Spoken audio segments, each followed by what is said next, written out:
So, David, you wrote an awesome review, as you usually do, on Android Police of the LG G5.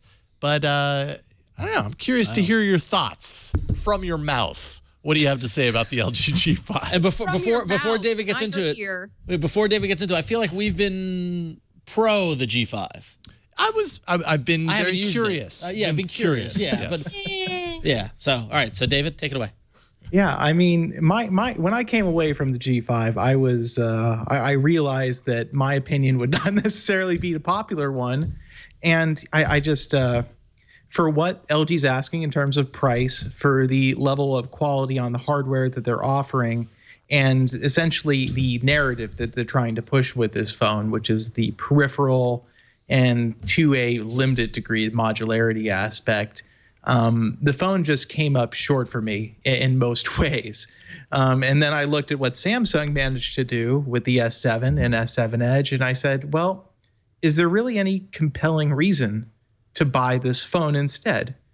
And I really couldn't come up with one. I mean, with any phone, there's always going to be something a little bit different or some other feature that you're going to get that maybe the competition doesn't have. And for the right people, or the right person, I should say, there are some things that the G5 does that the S7 and S7 Edge maybe don't do, but they're few and far between. And often it's you've really got to push a very subjective kind of narrative to make that choice work for you. And I realize a lot of people choose these devices as a matter, it's kind of personal identity to them. They start to become invested in the brand. And it's not that the G5 is a terrible phone. It's that the one phone that, you're probably going to be looking at next to it, unless you have some kind of hatred of the Samsung brand, some kind of inherent distaste for Samsung's Galaxy phones. I just, on paper, there's nothing that the G5 does that is so amazing that really makes it stand out. And the one thing that LG wants you to think stands out, which is this modularity in the Friends accessories, it's a half-baked idea. It's not done. I don't think it'll ever be done. And I think whoever's telling LG this is the future of phones is wrong. Frankly, really agree with David. I really, really agree with you, David. Wow. We were just talking about this today, just about how like the modularity part of the G5, it's like, this is supposed to be the standout feature of this phone, but it's not really all there. It just feels like it wasn't all the way thought through. It was just kind of rushed out. What wasn't thought through, Flo? It feels like there's no real how should I say, there's no real reason to invest in the modular parts. There's no real reason to go out and buy like the extra little camera controls or the hi-fi. It just seems like kind of a gimmick, not something that actually adds value to the phone. Yeah. So I mean, the thing that really upsets me about the modules is LG's essentially saying, listen, you can come pay Galaxy S7 money, basically, to buy our phone. And by the way, would you like to give us some more money to make this phone better? Isn't that great? Wouldn't you like to give us some more of your hard-earned money? Now, hang on. Let's turn a $600 phone plus. into an $1,100 phone. I might be the marketing guy at the table. point. I might be the marketing guy at the table, but that just sounds like good business to me. Because if you think about it, look at Apple's model. Look at like accessories are kind of where it's at. But Apple is a different it's a different level because Apple's already established itself as that like lifestyle. You're paying for a premium product. Like LG, Life is good, Flo. Life is good. I feel they have that in the U.S. Yeah. I don't think they have that anywhere. Maybe in Korea. So the two modules they've released with the phone, you've got the Cam Plus, which is a extended battery with some buttons. There is that accessory to me is mostly pointless. It's an extended battery that makes your phone harder to pocket and more awkward to hold if you're not shooting photos. What is the consumer angle there? And then the other one is, I don't know if any of you guys are audiophiles, but it's a snake oil box. And that's really what the Hi-Fi DAC is. The Hi-Fi DAC is almost definitely not coming to America. LG has basically said that at this point, unless one of the carriers wants to buy a bunch of Hi-Fi DACs, they're not going to sell it here.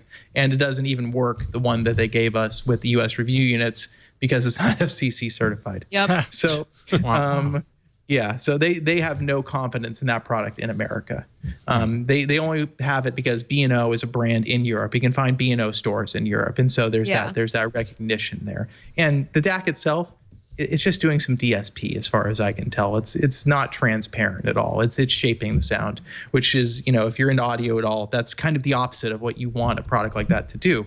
So, and then the friend side, the 360 cam is basically, I don't know if you guys are familiar with the Theta S, the Ricoh product. It's basically a much better value than the Theta S. The performance, I'm still trying to figure out. Unfortunately, YouTube stitching doesn't work with it yet. It works, but it looks terrible because there's no profile on YouTube yet for it. So I want to test it some more. I think that could be a cool product, but again, is something that the average consumer goes into a carrier store or a Best Buy or even is shopping online for the next phone, something they're just going to pony up $200 for just because? Nobody's going to do that. You've got to want this specific product to really get into that. Yeah. And the VR headset sucks, just plain old sucks. They haven't sent us any to review, but for the little bit I got to play with an MWC, it's pretty much a joke. Huh. David, I was using the camera 360 yesterday on my day off, and sorry, I threw that in there. Had to slide that in just there. drop that in there. Thanks, Flo. Because it's a big deal. Anyway, I was using it yesterday, and there was some issues with it. Like, for instance, when you do the 360 degree field of view, like one half of the 180 degree will be like one sort of color temperature. The other half will be a different color temperature. Yeah, that's no it's good. not even like the same. It's not even consistent throughout the entire like sphere of the photo. It's just, it translates really weirdly to like Instagram and Facebook. And like you said, there's like no YouTube stitching. So I'm not really sure of like the real world situation where I could share this with a friend. I'm still trying to like figure that out. Yeah, about I think part of it is that, LG got into this product space. And I mean, don't get me wrong, on paper, the cam is actually the most interesting thing they built out of, I think it's more interesting than the phone. But it shows that LG's not an action camera company. They don't make action cameras.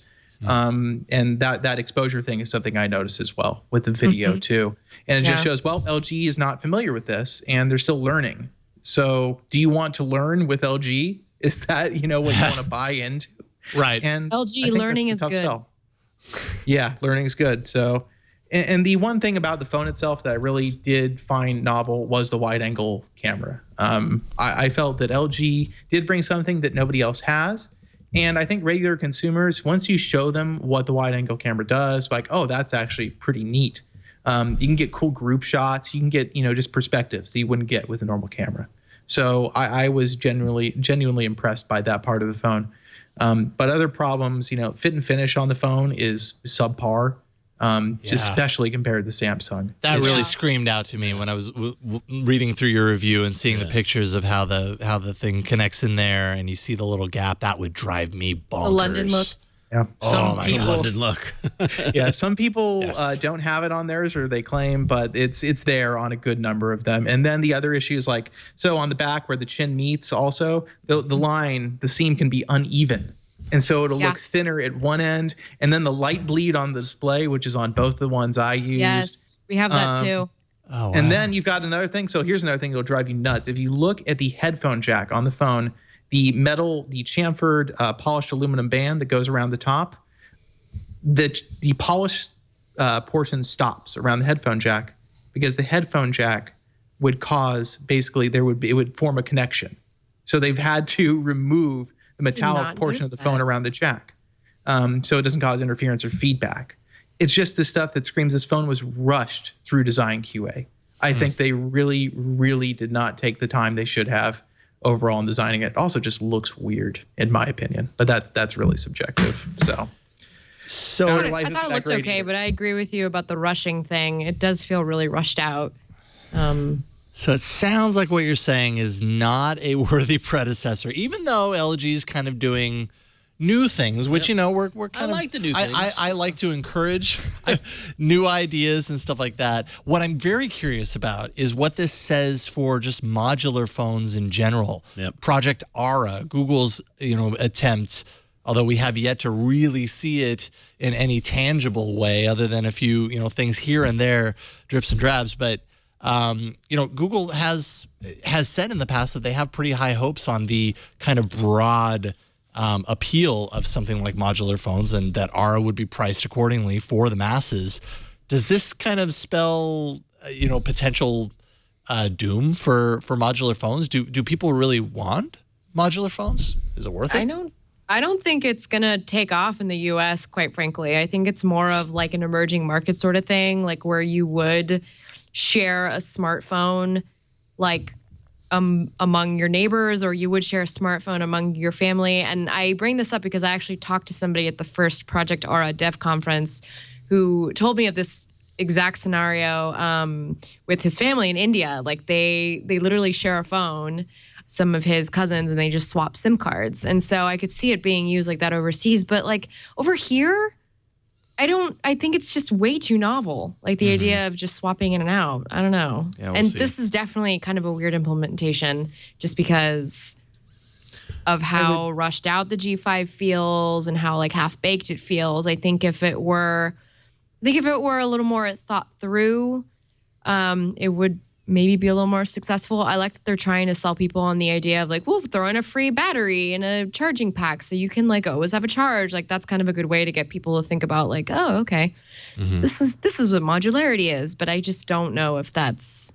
David makes a really good point. Like, why would you buy a little holster to put on your phone that you can't even fit it inside your pocket? Well, that's weird, but the idea of a modularity, I mean, seriously, open my bag and I've got 3 Mophie batteries with USB cables and So you're used to carrying around. I'm used to carrying around, and actually that's worse. I mean, if I had a modular component that I could slide in and do whatever, I would totally do that, as opposed to having this cable run off to this other thing and putting it in my back pocket and having to buy new cables because they always break because they're not durable and all that stuff.